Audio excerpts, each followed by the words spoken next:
Bethesda is well known for their RPGs, open-world games full of content to explore and builds to play with. But as the game's release, many people have pointed to their simplified RPG mechanics as something of a criticism.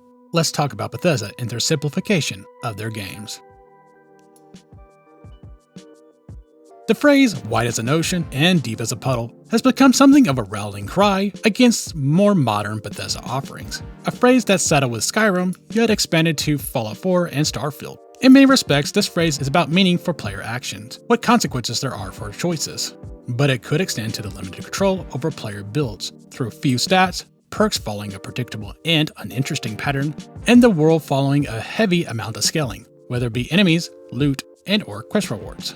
During this discussion, we'll look back at some of these games, talk about the reasons to support casualization and the reasons to be against it. Let's begin.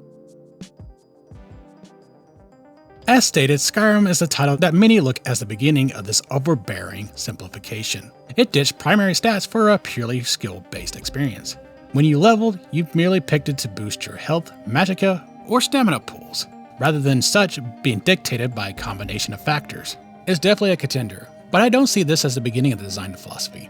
Some look at Morrowind as the possible beginning. While many players find this title a little too difficult, some older players, or at least those familiar with Daggerfall, find the game to be more simple, or rather they find it too different. They compare Daggerfall to the more direct pen and paper experience, and say it's something like playing with an AI dungeon master, whereas Morrowind is a bit more handcrafted by the developers. Personally, I say Oblivion is the real point where the company took a more casual approach to their RPGs. It's the point where level scaling became super prominent, though yes, Morrowind did use it to some degree.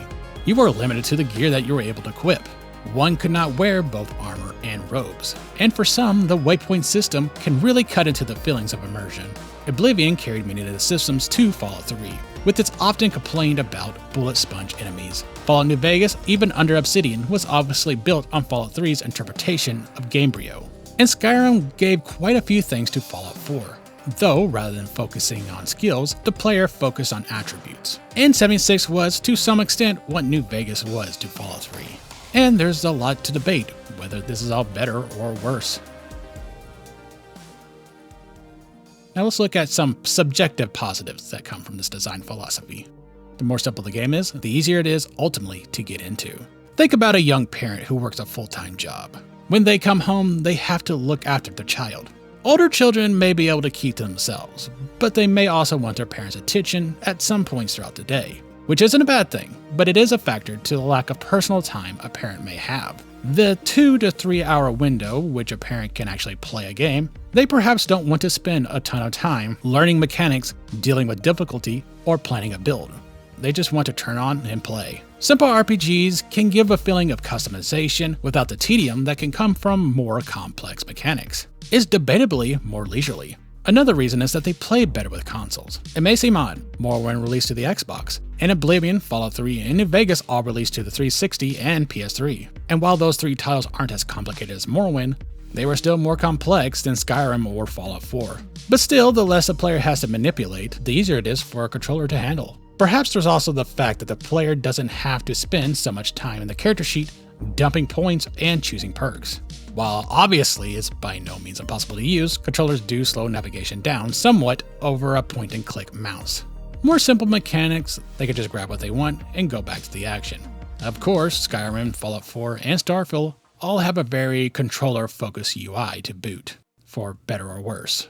These two factors also play together to spell out something important. Such simple RPGs just do well.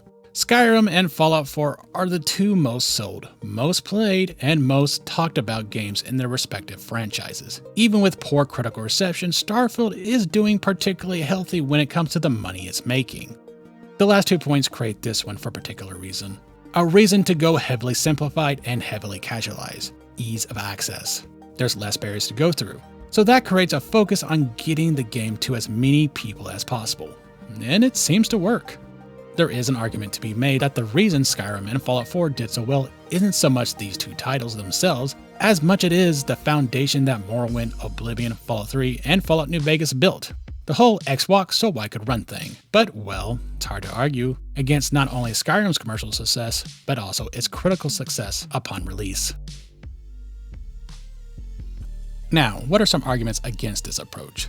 First, it can feel incredibly artificial, particularly level scaling. Enemies that match to your level at generally all times really sells this idea that this is a game world, not a truly immersive one. When the world adjusts to you, it tells you that you are the only important thing that matters, not anything else in any other part of the world. And simplified builds that forgo important aspects like strength or intelligence removes the element that may help to individualize a build from another in admittedly small token ways. Which gets to the second reason. Those small ways can help build up an enjoyable experience. To ignore primary attributes for all-encompassing numbers may cut out the fat, but it also removes flavor. This is perhaps less details that someone has to consider during min-maxing, but it does restrict creativity and experimentation in noteworthy ways. And for a lot of players who enjoy creative builds and unique experiences, this is a bit of a letdown. Third, and perhaps more immediate of attention, complex RPGs may be making something of a comeback. Baldur's Gate 3, being a CRPG with a lot of commercial and critical success, does show there's a healthy market for complex RPGs. Now, we don't have official sale numbers, but it's likely ranging from 5 million to 22 million based on different estimations. If it's the latter number, that's beating out 3 New Vegas, Oblivion, and Morrowind. If it's the former, well, that does seem to say that there's still a market for more complex games, though it certainly isn't as exciting as the latter numbers. The point I'm making is that while simplification and casuality may open doors for its ease of access, an RPG doesn't necessarily have to go that route to be a success. There's no doubts that there's advantages and disadvantages of simplified RPGs. Skyrim was once held as the champion of role-playing games for a while, and today it still has a pretty healthy hold on a lot of players. But it's been over a decade since its release, and you can find with a lot of things, trends and popularity shift by the decade. With a fair bit of negative critical receptions being lobbed in the direction of Fallout 4, 76, and especially Starfield, along with Baldur's Gate 3 receiving a ton of praise and likely commercial success, perhaps we're seeing a trend rise to the return of the more complicated role-playing games.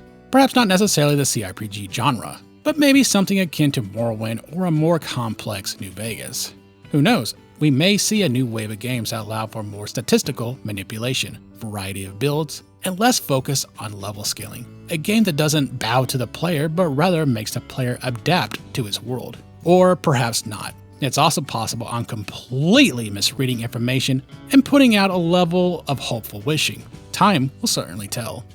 A very special thanks to my channel members, especially the Members Thrice Over members like That Crazy Game Developer and Denny McPhee. If you wish to support me and join as well, I'd be more than happy. Otherwise, like, share, subscribe, all that typical YouTube stuff. Thank you. Have a good one.